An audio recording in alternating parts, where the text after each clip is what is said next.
question précise. Qu'est-ce qui a fait, Sofiane Djilali, que dans cette société, moi je m'en rappelle très bien, moi l'indépendance, j'avais 10 ans, dans cette société qui se distinguait par sa propension, j'allais dire, à la pudeur, à l'humilité, à la sobriété. Les gens n'aimaient pas trop se faire voir. Je me rappelle que même pour peindre la façade de sa maison, les gens essayaient de ne pas trop en faire. Pour aller acheter, moi je me rappelle par exemple ma maman, quand elle voulait qu'on achète de la viande, mon père était facteur, ça veut dire qu'on pouvait un peu se permettre. Elle envoyait mon frère Nabil chez un boucher dans un côté de la ville. Et moi, elle m'envoyait dans un autre côté de la ville. Chacun devait ramener une livre, 500 grammes de viande. Quand on lui disait pourquoi tu nous fais ça, elle nous disait parce que les gens n'ont pas suffisamment d'argent pour acheter de la viande. Il ne faut pas les provoquer en achetant trop de viande devant eux, 1 kilo, vous imaginez.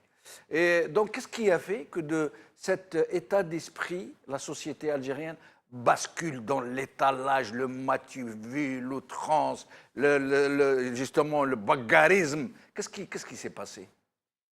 Écoutez, la société traditionnelle était extrêmement puissante et elle générait des valeurs. Parmi les valeurs très importantes, il y avait cette dimension de solidarité. Et la solidarité, c'est pas simplement aider son voisin quand il est dans la difficulté ou son prochain en général, mais c'était aussi le respecter dans ce qu'il ne pouvait pas se permettre, etc. Il y avait de la pudeur.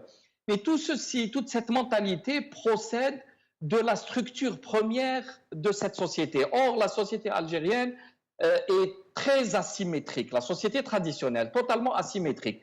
Elle maintenait la femme enfermée dans le foyer, elle construisait sur la séparation des sexes et elle obligeait un certain nombre de rapports. Par exemple, la société fonctionnait sur un rapport d'autorité qui relève du dominé-dominant. C'est systématique.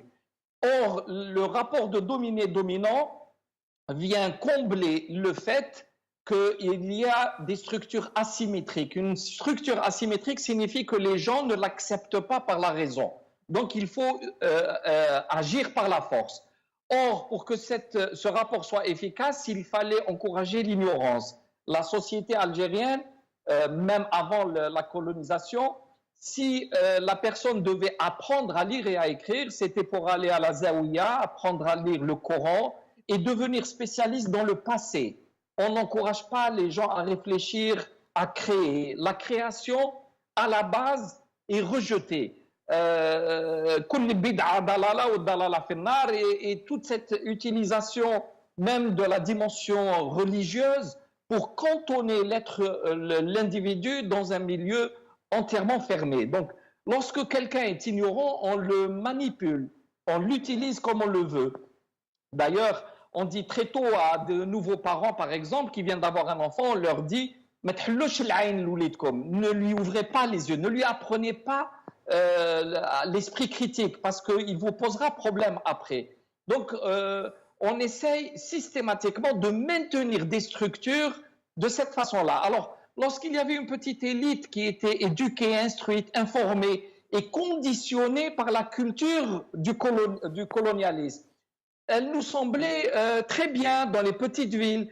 Mais après l'indépendance, avec l'exode rural, avec l'ouverture et la décomplexification, disons, psychologique des gens, on n'avait plus de complexe par rapport aux nouvelles habitudes, il y a eu une dérive progressive, lente mais naturelle aussi, vers la consommation, vers le matérialisme et vers une perte de la spiritualité. Et tout cela va en même temps. Et d'ailleurs, ce sont des phénomènes que vous pouvez très bien observer, même dans une société sécularisée comme la société française, où il y a de plus en plus de matérialisme absolu, un dessèchement total de la spiritualité, une perte complète des valeurs de solidarité. Et toutes ces sociétés sont maintenues maintenant par un corset, un corsetage de règles qui sont laïques, c'est-à-dire des lois édictées par leur assemblée.